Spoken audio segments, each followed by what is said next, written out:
alveolar fricatives. This is the third type of fricative consonants. There are two alveolar fricative consonants, which are s and z. The phonemic description of s and z is as follows. S is voiceless alveolar fricative, whereas z is voiced alveolar fricative. Notice that they are similar in the place of articulation and manner of articulation, and they are only different in voicing. S is voiceless. Why? Because it is produced without vibration of the vocal cords. Z is produced when the vocal cords are vibrating. S and Z are alveolars. Why? Because the tip and blade of the tongue are close to the alveolar ridge. When we produce them, we bring the tip and blade of the tongue against the alveolar ridge. S and Z are fricatives. Why? Because they are produced with friction, and this friction is caused by forcing air through a narrow passage, which is formed by bringing the tip and blade of the tongue very close to the alveolar ridge. The articulation of S and Z. When we produce S and Z, the speech organs are usually in the following positions.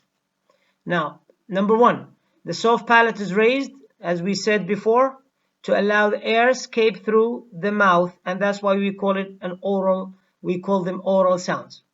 Number two, the tip of the tongue and the blade of the tongue are close to the alveolar ridge, forming a narrow passage which causes friction when the airstream passes through. Number three, the upper and lower teeth are close together. How S and Z are different. They are different in voice, and they are different in strength, and they are also different in length. Now, S is voiceless, whereas Z is voiced. S is stronger than Z. S is also longer than Z.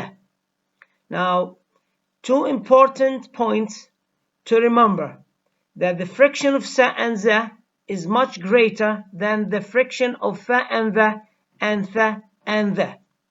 And number two, S has the greatest friction of all.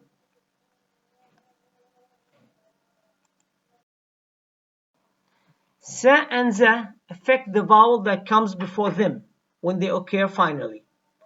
The strong consonant S makes the vowel that precedes it, that comes before it, shorter, whereas the weak consonant Z makes the vowel that comes before it longer.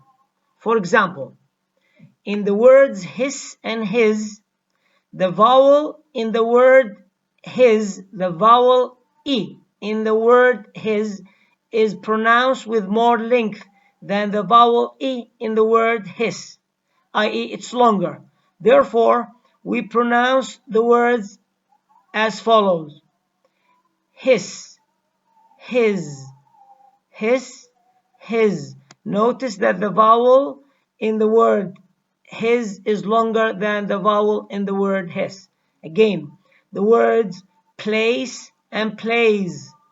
The vowel in the word plays is pronounced with more length than the vowel in the word place. So we pronounce it as such. We say place, plays, place, plays.